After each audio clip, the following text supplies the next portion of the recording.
do two things at once. And now you told me don't go live because you were talking some shit. So now we're live. Forrest. So we're live? Yeah, now we're live. Hey, Forrest Griffin, welcome to Menace and the Man. it's great to be here, guys. Thank you. What's happening, man? Forrest, it's me. What's going on, buddy? Would you like in out of all the Puerto Ricans you know, where would you say I stack? Oh, the what? Of all the Puerto Ricans you know, where do I stack? Like, am I like number 2, number 3? I mean, I don't mean to sound like a jerk, but I don't know that many Puerto Ricans. I don't even mean to sound crazy, but like, if I was a big baseball fan, you'd probably be pretty low on the list. But I don't follow baseball. I only follow fighting and wrestling. So you're pretty high on the list, man. All right, I'm with it. Hey, so first, the Menace and the Man boxing. It's good Puerto Rican boxing, though, huh? Yeah. So the Menace and the Man show is the man show of MMA. So we encourage you. So I'm gonna get fired after this. Awesome. No. Hey, No, I'm kidding. It's all good. Hey, We've had Dana on the show. Dana had a good time. Yes. Boss Man's been on the show. If he's done, then it's all good. Yeah. And he'll be encouraged making fun of one another. You're at work though, right? You can't have a beer. Not a beer. No. I mean, I can. I work at the UFC, so I guess I could. I was actually trying to get. Right? Huh? You're there all the time. Yeah, it's like work. It sneaks up on you. And I actually spend, I would say, most of my waking hours either here or doing something UFC related. Which is pretty awesome because you fucking created the place, pretty much. Yeah. Well, I mean, let me put it this way. I hired the people that created the place. I wouldn't say I so much created the place, but I was there. Yeah, you went all over the world and said, I like this. I like that. I like you. Hey, I talked to this guy. This guy's smart as hell. We need that guy. Like, get that guy. Her, she knows what's up. Get her in. And I feel like one day they were like, Forrest, you're just going to like hang out here a little bit. And then all of a sudden you were probably like, wait, I have a job? This feels like work now. Well, that's how, that's how my whole, like, the little story you may have heard. I mean, I just start showing up to meetings and you just keep showing up and people like start giving you stuff to do. Like, it was kind of an honorary job, hey, Forrest, we'll reach out. We want you to do, you're a community service ambassador, go volunteer, do your stuff, do it in the UFC chair, take a picture. That's how my job started, because I was community outreach, because I've, done a lot of cool stuff in the community before. And then, I just kept showing up to meetings and, and then I screwed myself because if you keep showing up, then they notice if you don't show up. They're like, where the hell's that guy? Where'd he go? Yeah. So Stan, with that being said, where are you going to start showing up now? Maybe I'll just wait outside for Forrest to open the gate at the UFC, and then I'll just wander in. What the fuck is this guy doing here? I seen him with Bermudas. What is he doing here? This guy, yeah, exactly, right? And then I'll get a sandwich from the PI, and I'll just sneak into a meeting, sit down, eat my sandwich. They'll be like, anybody got anything to say? And I'll just say something. And then I'll be like, yeah. Next thing you know. So real quick. Next thing you know, you'll be hired. For the fighters, the meals are free. Are they free for you? No. What? Sorry. What? I got my free. I'm retired. I got my free. I'm good. I'll be all right. I got $7 a day, man. I'm cool. Wow, that's surprising. I mean, they're a reasonable price. Yeah. It's actually subsidized, so it's like at cost food for employees. Yeah. Stan, so one thing you don't know, so like you go in there, you're thinking it looks like just it looks like a high end kind of cafeteria. You're like, he's like, you want a grilled chicken sandwich? You're like, yeah, sure. So you're thinking just a plain James, like this guy is marinated. It's got like lemon. Yeah. Like, this dude's a goddamn G back there. Yeah. You have a culinary chef behind like a cafeteria bar. Yeah. Well, the head chef, Justin, used to be like one of the chefs at Nobu, when there was the Nobu. Did you ever hear the story? So Lawrence, not Lawrence, I'm sorry, Lorenzo Fertitta basically hired the guy to be his personal chef. And then when they moved here, that guy became the head chef like the VP of, food services. So he was basically like, a real good chef. And when you're a billionaire, you just walk in the kitchen and say, "Hey, who cooked this? You're going to come work for me now. I'm hiring Man. He's another guest that we want to get on. Menace hasn't shot that shot yet. Lorenzo. Yeah, that's a rough one. That's a rough one. Me and LaFleur call him Zoe. We think when that comes, we're like, yo, my boy Zoe. You know how it is, though, Forrest. You got to just catch the people at the right time. Yeah. Yeah, that's all it is. You got to shoot the shot. Like, we figured this out 20 hours ago? That was going to be on that show. Yeah. Well, even he's messaged you in the past, and you said something along the lines of, "Yeah, I'll come on when," and then we just don't follow through sometimes. So we'll do that. We'll do that often. It was on you. It's like, yeah, sure, whatever. Yeah. Next month. Yeah. Here, if I'm being honest, you couldn't get any guests, and you were like, "Hey, Forrest, what you doing?" No, you actually have been high on the list for a while. So here's what happened: is Stan's always for our show to do well. If Stan hits him up, if I hit him up, we have a higher potential for them answering. So sometimes I get drunk. I'm like, "Here, Stan, text whoever you want to come on the show." So he was like, "Okay." And you were on the top of the list. Yes. There you go. Yes. Always been a huge Forrest Griffin fan. Always been the personality, the fighting style, everything. You're a fan favorite. You have to be. There you go. Yeah. That's what I keep telling people. Great looking, charismatic.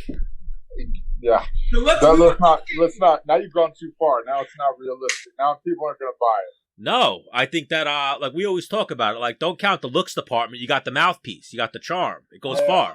Stan's huge on the mouthpiece. That's something we talk about here on Menace and the Men. I mean, I feel you, Stan. With faces like ours, you got to be able to talk. Absolutely. Absolutely. I'm like the poor man's Forrest Griffin. with much better hair, though. You could grow it. You can grow it if you tried. Oh. So Forrest, when did you meet your wife? I met her at 2005 at the Hard Rock Gym. I don't know if you remember, but all the fights in Vegas were at the Hard Rock. She was working the front desk of the gym. So what? That was your year for the Ultimate Fighter, no? Yeah. It was shortly after that. Oh, so that was so you're on the high horse. What do you mean? You just won the Ultimate Fighter. Dripping. Oh yeah. Dripping swag. She thought I was. I was like, yeah. And then I went. It was cooler too because then I was like, yeah. And then I just disappeared, went back to Georgia for a training camp, and then I would show up. Spike TV would fly me out to cover a fight or something. So I would just show up, like, hey, what you doing? Yeah. I was all in a good mood. My life had just turned around. She thought I was this happy-go-lucky, charismatic dude. Little did she know. That was actually the Where's she from originally? What's that? Where's she from originally? She's from Arizona, so 2 hours from here. Okay, so you met her in Vegas, though? Yeah, I met her at the Hard Rock Gym back when all the shows were, they used to put us all at the Hard Rock when the Hard Rock was a cool happening place back in the day. And Google was just taking over off, so you can Google me if you want. Yeah. So that's another great thing. I told her, I was not whatever, but I was, I won this little reality show, whatever, no big deal. I was like, I got a car coming. It took them 6 months to give me the car. I thought I'd walk out the thing. So how does that work? I thought I'd exactly. How does that work?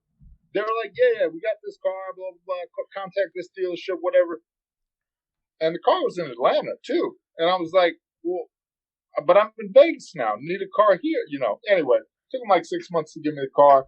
I was living on Alex Schoenhauer's in an air mattress on his living room floor, training at the Combat Club some and Mark Lehman some.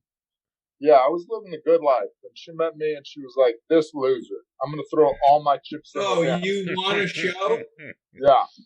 With a six-figure salary? Okay. Yeah, you won this contract. That's why you're sleeping on a fucking air mattress. Somebody's literally under a dining room table because the room would get so bright.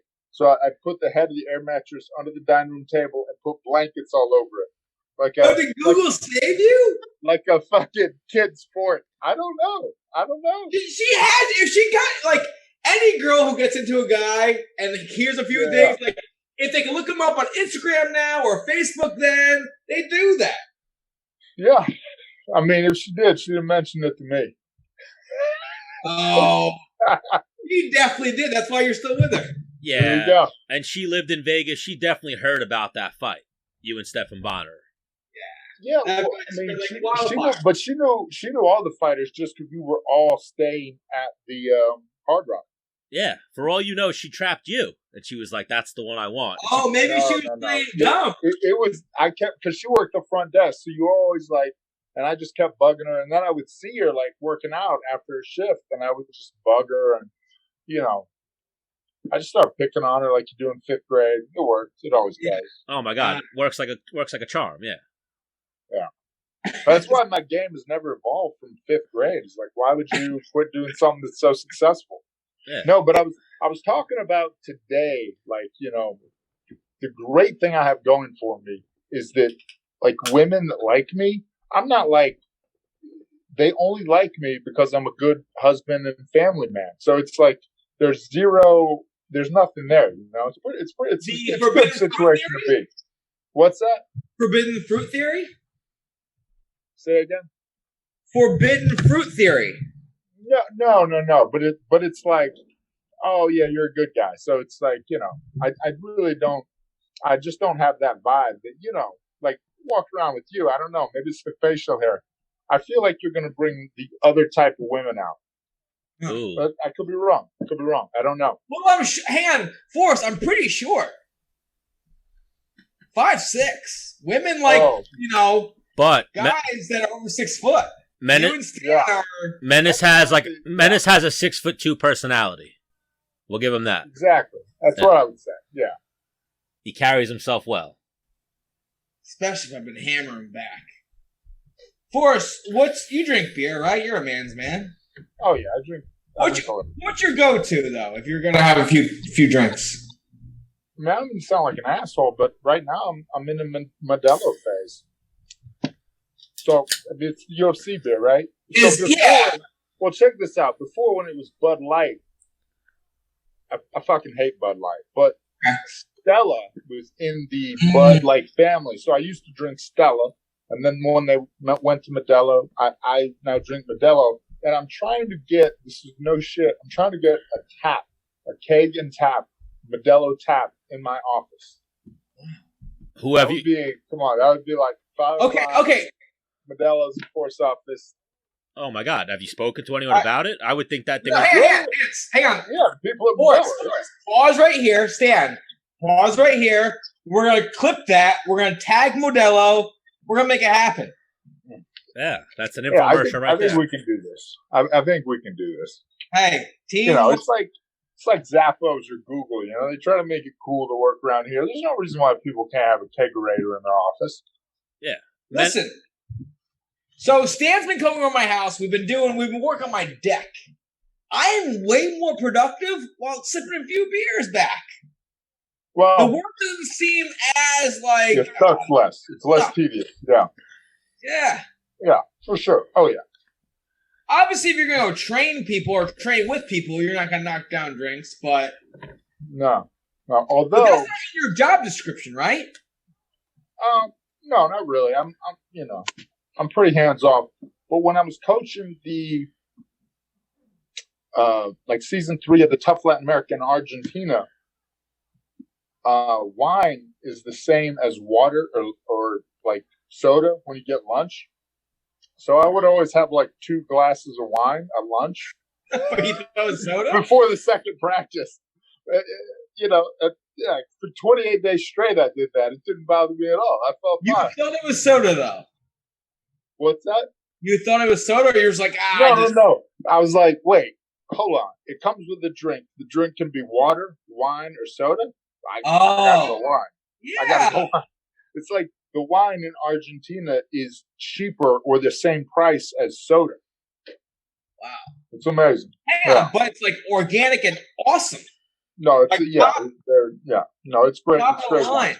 the wine and the steak in Argentina. I had a great time in Argentina. I wasn't on Team Bisping when I was on the Ultimate Fighter, but he missed multiple even fight announcements and practices. So I can only imagine how many he showed up to under, with a few beers under his belt, right? Yeah. So when I coached the Ultimate Fighter, I didn't think I had to show up. And I didn't think I should have to show up if I didn't win and I wasn't announcing the fight. If it was the other team's fight, I didn't want to come. I was like, nah, it's too far. That's probably why Bigsman didn't come. Yeah, I'm just going to go down there. I'm going to drive down there and hear the other guy say who's going to fight. I can hear that tomorrow. I don't want to drive down there. If I'm driving down there and I'm going to pick, that's one thing. But, Well, that's even remember Bisping or GSP was like, you're a drunk, Michael. You're a drunk. You smell like alcohol. And he was showing up to the press conferences drunk. And then remember even when they were going against each other. And then remember GSP brought that coach in on TUF. Oh, yes. Charles, whatever, that guy. Oh, my God. That's one of my favorite clips ever. Yeah. It's insane. And everyone was like, he's drunk and he's beating the shit out of us. He's just shin kicking people right, in the dang ulna. He's just breaking people's forearms. You're like, oh my God, dude, what are you doing? He just doesn't care. You can tell he's been kicking trees for 5 years. Crazy, man. Yeah. Yeah, everyone was training light, and then that guy came in with a buzz on, smoking cigarettes, and was like, no, we're going hard now. Yeah. We're going to go light. I'm going to beat you up if you match me. Now we're going live. Yeah, exactly. Yeah, if you go hard, he's going real hard. Forrest, how many times, hey, man, guys, 50%, light moving around. All right, you're going. And some guys just you're like, dude, if that's your 50%, you're the fucking best fighter and the strongest guy I've ever met in my whole life. Yeah. So, and then you were like, but that's not your 50%.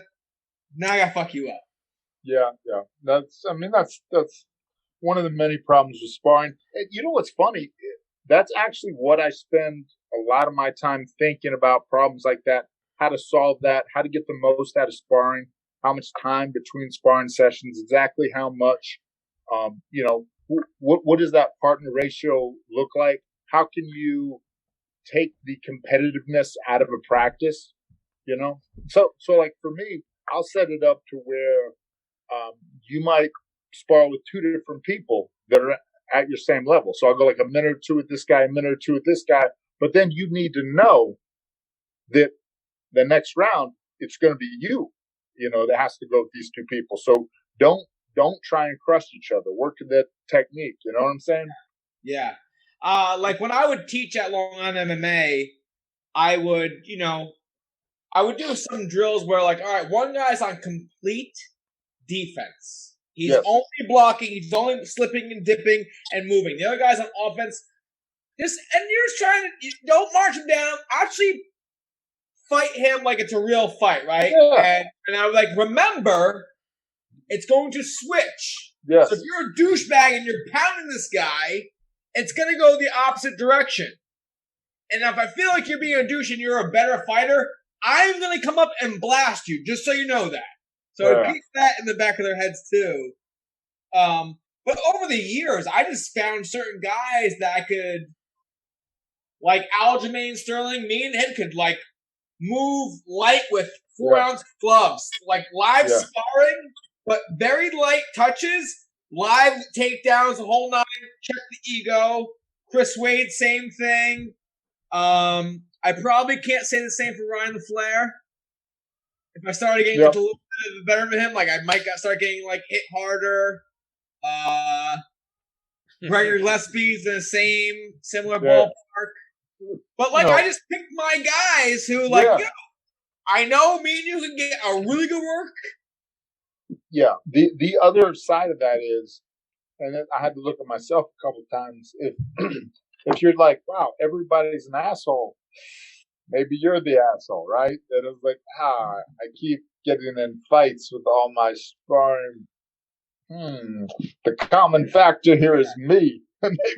Maybe I should chill the fuck out, except that sometimes 170 pounders are going to touch me up a little bit, and I don't have to try to kick their legs off. Yeah. I remember this is definitely a douchebag mentality, but I remember further in my career, I was like, some of these training partners are disposable. Yeah. Where because being able to really hurt somebody is a skill and something that's got to be trained. You know what I mean? So trying to hurt Ryan Flair could backfire where now Ryan Flair wants to hurt me. Yeah. But this other guy, Jimmy, who's probably never going to fight professionally, and this is fun for him. That's a lot of he's pretty good and can defend himself. Let me try to fucking drop him. Yeah. Yeah. That's a little bit more like boxing sparring, right? Where you bring in 3 or 4 guys, and basically the most skilled guy tries to kill those guys. Yeah. And then you get too, where we used to have this, I won't name names, but guys that just are having a bad day and they don't spar that day. That's okay. I never did that. Yeah. I'd be having a bad day and I'd be like, all right, guess I got to take my medicine. You don't have to. Well, the thing is, with that being said, Forrest, is some days when you fight day, you're having a bad day. Yeah, good point. And you got to be able to figure that shit out. Yeah. It's a great point, actually, yeah. So now, Forrest, what exactly is your role? Because I know it's like a vague job title, if you will. Yeah. What are you doing on the day-to-day? I've seen you in a lot of videos giving the tour. I'm sure. I'm definitely the tour guy. Yeah. Definitely the tour guy. So, all right, UFC guy comes out here, first time, I'll give him the tour. And basically I just introduce, hey, what do you need? What services are you looking for? And then I get feedback when they leave, or, just try to set things up, A lot of what we're doing now is trying to make things easy for all the fighters that are going to Yas Island, to Fight Island, right? And just being across all right, well, what times should they even eat if these are the fights? What time is the media going to be done? So, and that's the other thing I do is try to, keep the media obligations, the stuff you have to do to sell a fight, limited and specific targeted areas, right? How much is enough, and how much is and then what I tell the fighters is, look, man, you want to fight the perfect fight, whatever, but unless you want to do it for free, you got to do all this media nonsense. All right. It's just part of the game. We'll try to make it manageable, and then, how invasive is the process? Well, we're trying to blow up for us. So next time when you're ESPN, TMZ, Menace and the Man, you got to slide us in there. Nonchalant. Yeah. Well, the thing is also, Forrest, another thing because like you, I've been in the process. I get it. So sometimes Stan's like, yo, this guy's fighting this week. Let's hit him up. I'm like, no, it's not. That. We're not going to get that guy's full. But hang on. And on the contrary, Henry Cejudo, his last fight, he's like, I'll hit you guys up fight week. I'm like, that's what you want to do? Yeah, you're like, please do. Okay. Please do, yeah. I'm cool with it, but I get the load. Yeah. I love hitting guys up when they have nothing. Yeah, or the best time coming off a big win. Yes. Tell me about it. Well, yeah, I love talking to guys after a win or when a fight gets announced. And yes. Yeah. In my defense, I try to not get them fight week. I try to get them the week before fight week. Yeah. Which is pretty open too. When they're doing a little media run. But yeah, I get it. Yeah. It's definitely a headache. Forrest, how much weight did you used to cut? I used to cut a good 20-ish, 20. Yeah, so I'd be anywhere from 20 to 30. So that's the thing. Percentage-wise, I didn't actually cut a lot. I would always be like, yeah, I cut 26 pounds, and, I was 235 2 weeks ago, whatever. But then, looking at the guys now, this is how dumb I was. I didn't realize that, that's fine. You're cutting 9% force. That's actually doable. Whereas you'd be cut 14%, where they'd be like, dude, you can't do it. You can't make it. But then again, I understand that too. So that's something I'll talk to guys and work with guys with. Dude, your arms are your arms. Your arm length and leg length, that just matters. more than a lot of things, right? Because it's not wrestling, right? So 78% of the time is spent on the feet in some portion. So, the reach matters. It's important, right? Yeah. When people ask me, it's weight class fit. You're a thick guy. You must be so strong. If I could build me as a fighter, Yeah. I would probably look like Conor McGregor or fucking like Anderson Silva. Long, like lanky guy. Yeah. For sure. Tight muscles. So now, Forrest, with your job with the UFC and whatnot, you're in a little bit of, I guess, a sticky situation or something like that. Do you pick fights at all? Or What do you mean?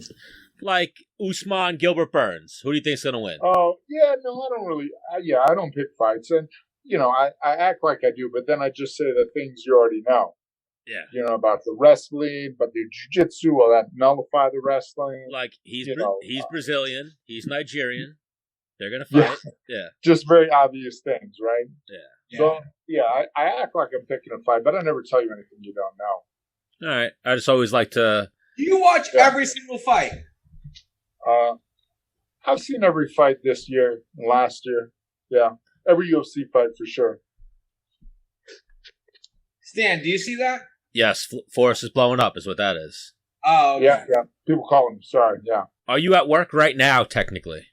Yeah. I'm yeah. Well, this is just... I got a call. I got a call in like 28 minutes. Oh, all right. So we got you for another 28 minutes, or you what? Yeah.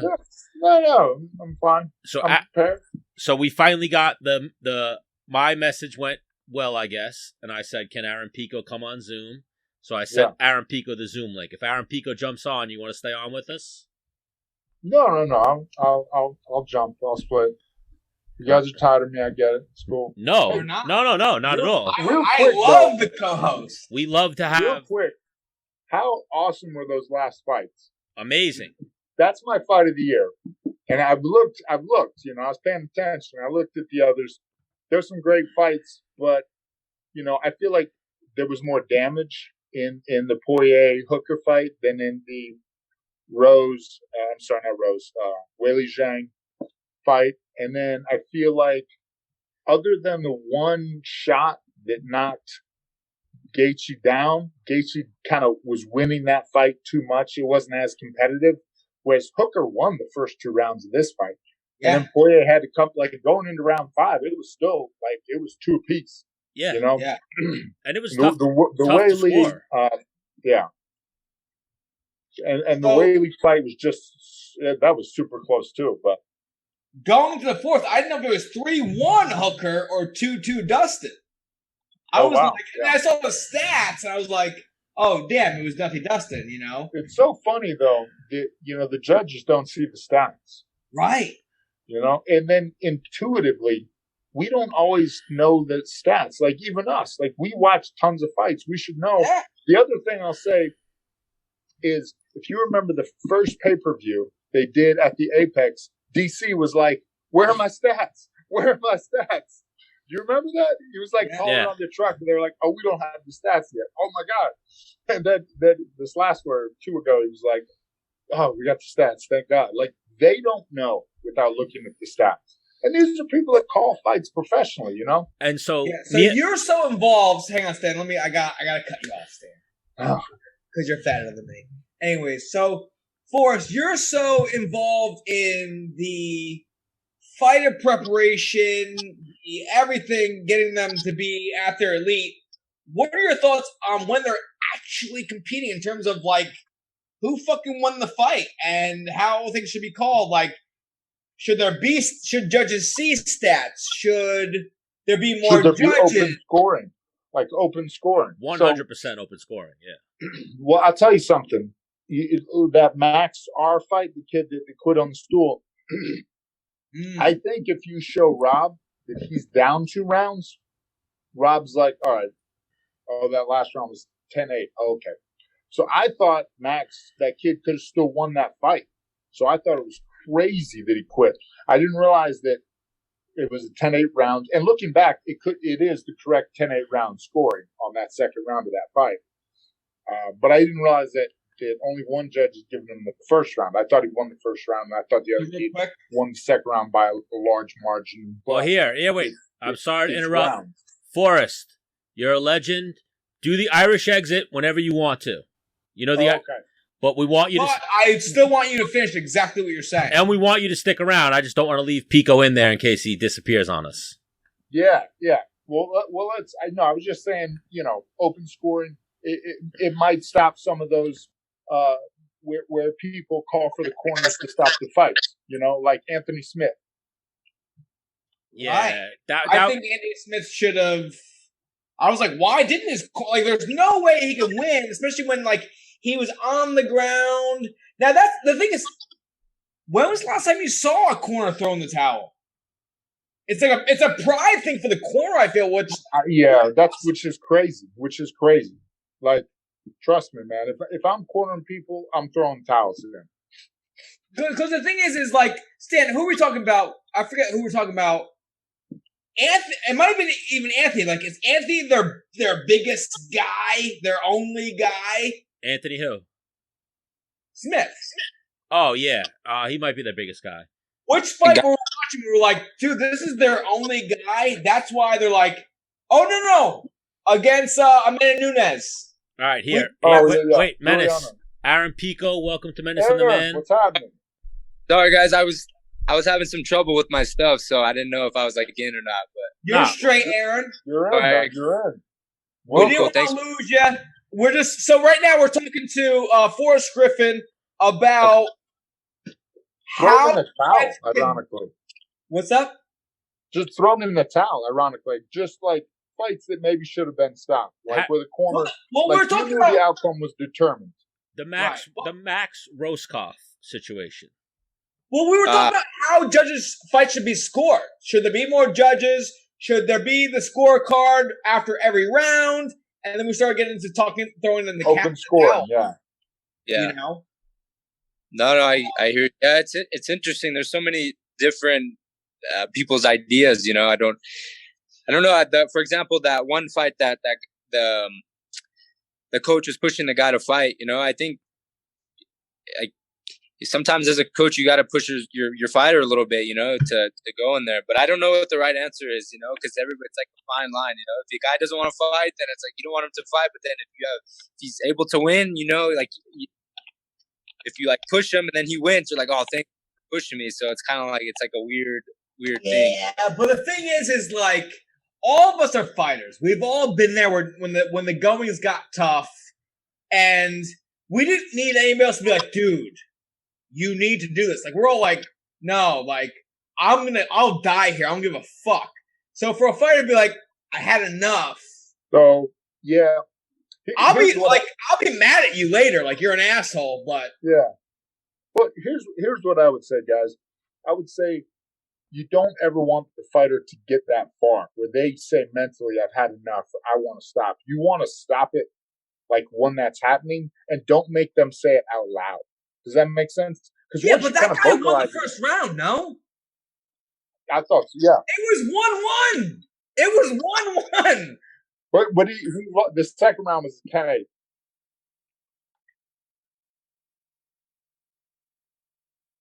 He gassed out trying to finish the guy. Yeah. That wasn't, it could have been he was rocked. He had something going on, but I think he was just exhausted. He got fucked up a little bit that previous round. He was I don't think I can win this fight. But even Forrest, Robert Drysdale very well, right? He's cornered me a couple times. Yeah. Yeah, Trained with him for years. No. If I've been in situations like that, that's how I want it. I don't want you to cuss at me and tell me to get your ass off the school. I want you to be hey man, you got this. You're okay. Calm down. Here's what we're gonna do. That's exactly what I want. There was nothing I would change. Yeah. No, I like that. I hate when coaches yell at a guy, get up, do this. Yeah, I don't do good in that situation either. I can't when people because I'm already you're already self-motivated. You just want somebody for me to just calm me down. That's what I need. That's what I need. Aaron, it's not you're not trying your hardest. It's I'm obviously doing the best I can, moron. I'm in here. Tell me how to do it a little better. Give me some technical advice. Quit yelling at me. Yeah. Right. Yeah. Or maybe a little bit of a cheerleader, but like, hey, you're doing good. You're right. That's good. That's good. You got this. This was like even like highlight something you did well. What I don't want is the coach that like get your ass on like Yeah. I'm gonna give a quick shout out. Like, so I used to work with Keith Trimble, and like he was always like kind of bully and be mean to me in the gym. So when he was nice to me at the fight, it was just like, whatever you want. But he also isn't a bullshit artist. He would give it to you straight, like, yo, A, B, and C. So, like, when he would come to court, he'd talk to me in a very, calm voice. All right, stick with this, stick with this. And if it was on the ground and that was his forte, he would send in my jiu-jitsu coach. You know? What did he yell that time you threw the spinning back kick? What the fuck you doing? We've never worked that. Yeah. What the fuck are you doing? Aaron, have you ever gotten any particularly like bad corner advice, like where you're just like, "What are you talking about?" Because thank God I haven't. You know, no. I've only been to the second round like 2 times. So I've only all my fights like even like my corners. Thankfully, I haven't had like something where I was like, "What the hell are you?" You know what I mean? Usually I trust what they say. So, but I'm sure I'm gonna be in the fight game for a long time. But I'm sure I'm gonna have something where I'm like, I don't know, you know. So, but I haven't gotten there yet. So you guys are gonna love this story. Go ahead, finish story. I've been watching all the fights at the Apex, and I don't even mean between rounds. I mean like you can hear corners sometimes yell things out that are wrong. Like you just yell out bad advice and be like, "Nah, man, that's not a good idea." I say this because I watched the video of me cornering Matt Brown on the show, and I'm yelling out, just let him up. And I'm like, why? Guys, no, don't let him up. Get down on top of him, win the fight. Like, why would you just let a guy up and fight you again? You already got him down once. Let him up's horrible advice. And then the jiu-jitsu coach is like, no. Just control his ankles. Get on top of it. I'm like, yeah, that's actually what you should do. I should shut up. So, but you, like, in the moment, you're obviously very influential to him. So, like, you maybe was like, he's behind me, like, send it, you know?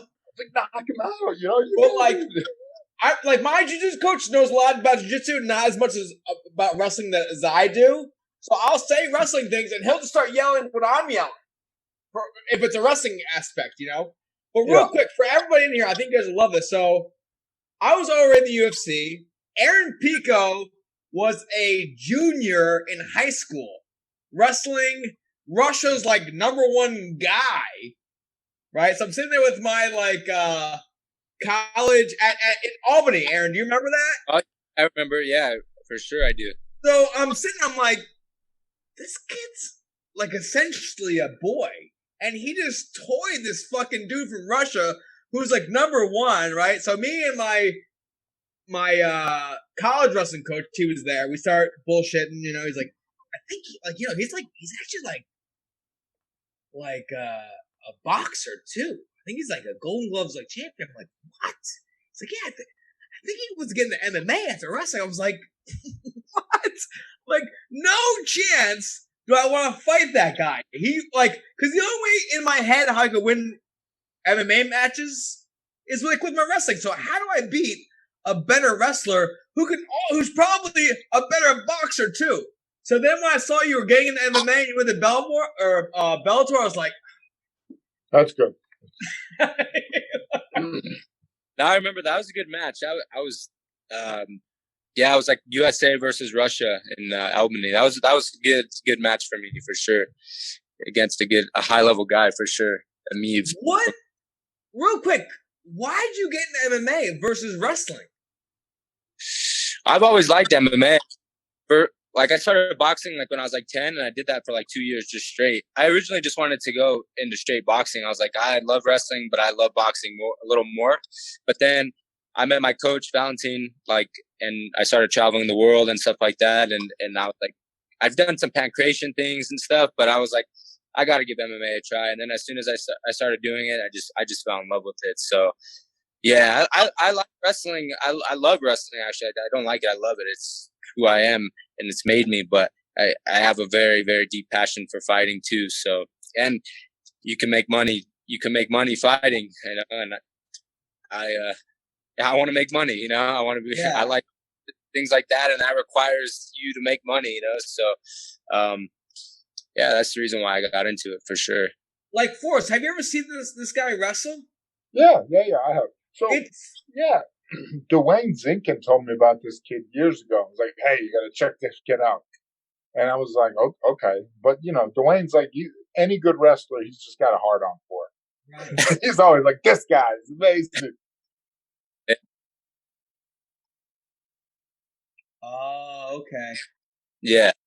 Because I remember I've seen really good wrestlers at a young age, but they're like totally shredded, muscles popping out. I was like, Aaron doesn't he's definitely jacked, but he's not like shredded. Yeah. And I'm watching him take people down. Like, it looks almost effortless. Like, is he paying people out? I don't get it.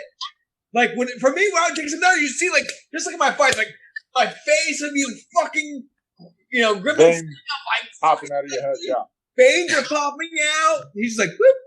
I'm like, I don't get it. Yeah, technique. Yeah, I love wrestling. I can obviously still compete if I wanted to, but MMA, man, is just it's a different beast that I'm trying to, I love and I'm figuring out. It's way different. It's not wrestling. It's not boxing. It's not jiu-jitsu. It's the fucking fight. It's is there somebody or something that you're like, let me just go grab a gold medal quick and then I'll hop to this fighting thing? Honestly, I always think about going wrestle for the Olympics or things like that, because I could wrestle for I could wrestle for the United States or I could wrestle for Mexico, because actually I'm a dual citizen in both. So I'm always like, man, I can wrestle, but I'm loving fighting right now. I really, really am. I'm loving the journey that I'm on right now, and I'm trying to figure it out. I'm progressing every day, and it's just it's honestly really, really addicting for me. You love hurting people. Just say it. Yeah, I know I do, it's but fine. I love everything about it. I love being a martial artist. I really, really, truly do. Like grappling, kickboxing. It's never gets boring. There's always something to work on. But no, make no mistake. I always think about going jumping in a tournament or wrestling, because I've gotten a lot better. Like when I was wrestling these guys, Olympic trials and stuff, I was 18 years old, 18, 19. I was still a boy, and I've come just mentally, physically, I've come a long way since there. So I know I can definitely do good. Hang on. You're mentally a man. You're wrestling men from Russia. That is the best country, and beating them. I don't get how how's your mind tick then? This is another man. What do you mean? Yeah, he's competed his whole life. Yeah, just competed. That's the biggest thing too. I think with MMA is sometimes people it obviously is a fight, but I've competed my whole life. I just gotta just relax and just as a competition rather than it's a fight. I gotta go in there, just compete, be smart. That's something that I've really had to grow as a fighter. Before, in my earlier fights, I've gotten in trouble because of it. I'm it's a fight, but now I'm really, really approaching it differently. Of course, I'm not going to lose that killer instinct where I'm going to freaking elbow your face in, but I'm also going to be okay, I'm going to be smart, do what I need to do, and go out there and compete. I mean, I started wrestling when I was 4 years old. I've competed all my life, so I got to just, be hurt. And that's, one thing in wrestling, just go out there and compete. That's what my coaches always told me. Just go out there, compete, and have fun. It sounds like it's people say it all the time, but you really have to literally just go out there, compete, and have fun, or else you're gonna go crazy. Forrest, when did you start wrestling? A little bit MMA or never? Yeah, after I started, when I realized that I was getting beat up from the guard, I should probably learn how to wrestle. But Randy always used to say compete. Randy Couture, and that was something I got from him. And he wasn't nervous, a fight nervous, because he was competing. And you talk to him, he's yeah, I've been competing at something my whole life. This is just I'm just competing. And then I can tell you're a sick puppy. You want to hurt people. I think what Aaron is more like me, where I was addicted to getting 1% better. at fighting every day. Like every day it was like a puzzle, and I just want to get just like that sense of purpose. Like, you know what I'm going to do today? I'm going to get my left underhook as good as my right underhook, and be able to hit the knee tap from both sides. You know, for me it was like that constant like building and progression. Like, and even when I sucked and I got beat every day, it was okay for me because I got beat a little less than I did the day before. So it's just that sense of progression towards something, and that's when I kind of fell in love with it. And I think that's what Aaron's talking about with MMA is like you get a little okay, all right, well, now I can do this, and now I can do this, and that's the best part of it, right? No, you're exactly right. Like yesterday, I was just watching I watch fights like constantly now. Like I'm like after my losses and things, I've gotten like so obsessed with fight. Like I want to get better at this and that. Like last night, I watched the Volkanovski versus Holloway fight, and I was like just so impressed how just Volkanovski's leg kicks, especially the inside leg kick, you know. And I was just like, man, okay, today in sparring, that's what I'm working on: my jab, leg inside leg kick, outside leg kick, but like setting it up the right way. And it's just like just thinking, like. Man, that's what I want to do today. And you hit, and you're exactly right. It's like MMA. You just want to get just a little bit better at this, a little bit better at passing the guard from, you know, a certain position or like doing this. So it's honestly really, really addicting for me. It really, really is. So it's a puzzle. Aaron, I had a couple beers. I don't mean to toot my own horn, but no, you're good. Come on up here to New York. I'll show you a few takedowns. Also strikes. It just so happens I don't know how, the most takedowns in the featherweight division. I would love to come. But Elkins needs to retire soon for it to stay that way. Right, yeah. Or have like his last fight where the guy just pieced him up and didn't get taken down. He could have a few of those. Yeah. Well, how many more does that man have before I think his brain quits on him? Yeah. I think you have him by like 6 right now, or 7. I probably got 3. He's got probably 2 more fights before he passes me. Yeah. But no, we thought that, and then his last 2 fights, he hasn't gotten really any takedowns. Oh, good. Yeah, people are going at... You might be sliding in people's DMs like, yo, don't get taken down. Yeah. Let me tell you the secret to beating Elkins' takedown. What I want you to do is you're going to bring that knee up right here. Yeah. I'd love to come to New York, though, and get some training in with you for sure. For sure. Oh, I'd love... You can sleep... Dude, we have a sleepover. I got an extra room and everything. When I'm in New York, where do you live at in New York? Long Island. So it'd be me, you, Chris Wade, Greg Gillespie. Yeah, for sure. Yeah. Gillespie can wrestle, too. That's a stud. Who now, can? Forrest, does Gregor recover off that knockout? Yeah, shit happens. I think so, too. For sure. Sure. Yeah. But you've seen fighters when they get knocked out like that and they change completely. Yeah, no, that was just the one, right? And he's never been shinny before. He's taken shots before. That was a shot that would knock anybody out, though. You know, it's like, what are you going to do? Yeah. And then Kevin Lee is a huge 55er. So huge, in fact, he can't make 55. You know? So did he miss weight for that fight? No, he didn't miss weight for that fight. He made weight for that fight, but I mean, he just always struggles to make 55. And then, you know, he's one of those guys that's like, can I get a 65 in here? Yeah. How far is that away from being a weight class? I don't think it's that close, actually.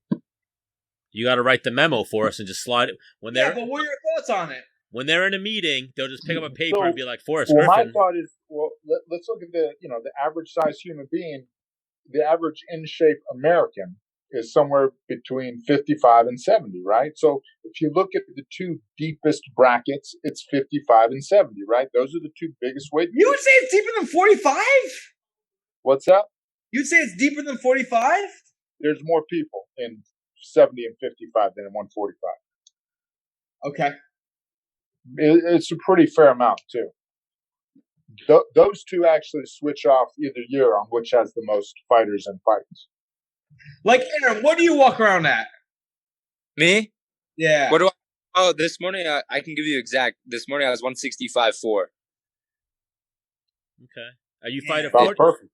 45 still, right? I fight at 45, yeah. Well, a perfect question that Aaron can answer, coming from a boxing background. The way in boxing they separate the weight classes by 5 pounds, 7 pounds. Yeah. Does UFC need to adapt something like that? No, that's horrible. I hate that stuff. That's overkill. All MMA, more super fights. I can't keep up with. I think that's a lot of weight classes. It's crazy. Yeah. But then you have the old problem where boxers are hiding from each other like 3 pounds away. And you're like, why don't those guys fight? It's silliness. Well, it's not, like I was saying earlier, it's not really the pounds, it's percentages. No, the percentage body weight. So at 125 to 135, 10 pounds is, whatever percent, and then we go to 185. Huh? Yeah, it's all percentage based. That's like science or some shit. I don't know. But from 205 to 265, that's a humongous gap. But they're not very deep weight classes, so... Nope. What are you going to do, right? It sucks to be... Hey, I was a 235-pound dude a lot of times, and I would make 205, It sucks, but you do it. Yeah. That's like... I don't know. I had my first 9 fights at heavyweight, or 10 fights at heavyweight. Oh, okay. And what were you weighing, 230? Yeah. But, back then, I started out like 235, and then you do like your camp, and then you're like, oh, great, 224, wonderful. Yeah, I've lost 9 pounds. You're like nervous. Well, that's I keep losing weight. A conversation piece right now in MMA is Jon Jones going up to 205. Yeah, I would love that because he's got the other aspects. I mean, going from 205 to heavyweight, yeah. Yeah, but he's he's long enough, he's big enough. Yeah, Jon is a big guy, actually. He's like... Exactly. He's big. He's not like... his upper body's just huge. When you see him in person, you're like, oh, shit. Yeah, he's a pretty big dude. So... When I met him, I felt the same way that Dennis felt about meeting you. I was like, oh, shit, this kid is big. This kid is good. Oh, man. Yeah. Yeah, he's actually, he's honestly pretty big. When you see him in person, you're like, damn. So I think heavyweight would be cool for him. Even in person, he's got toothpicks for legs. Say that again? Even in person, his legs aren't very, thick. Yeah, Yeah, but that'd be cool. That'd be really cool. I mean, what else is there for them to do at 205, I don't know. So now, Aaron, you're in New Mexico now, right? Yeah, I'm in New Mexico now. Why'd you leave AKA? I was never at AKA. I would just go back and forth and pop in and do some training there, but I pretty much stayed back in Southern California. But now I'm in Albuquerque, which I really, really love out here. So I like to coach. You were at the training lab, right? Yeah, I was at the training lab, but I did a couple camps at the body shop with Antonio McKee and stuff like that up in Southern California. Yeah, and then I made a switch to Jackson Wink, which I think is really, really good for me. So, yeah. Yes, Alp Ozkillik is a good friend of the show. He was always saying how good Pico was. Who? Alp. Oh, Alp. Yeah. Alp is the man. Yeah, he's a cool guy for sure. Yeah, super cool. He's. I've trained with him a few times. Yeah. So Aaron, you're not an awful looking guy. Huh? You're not an awful looking guy. No, not trying. I'm not hitting on you, whatever. But where are you at? You have a girlfriend? You married? What's going on there? Yeah, no, I have a girlfriend. I've been with my girlfriend a long time. How many? How many girlfriends you got? One. Hey, this is the perfect time. This is the perfect time for me to jump off. Good luck, Aaron. Good luck. Take it easy, Forrest, guys. Catch you later, dude. We love to have you on. We'll get you on again. Good talk to you guys. You're the man, Forrest. Forrest. Peace, brother. But yes, what's the roster looking like? It's down to 1 right now.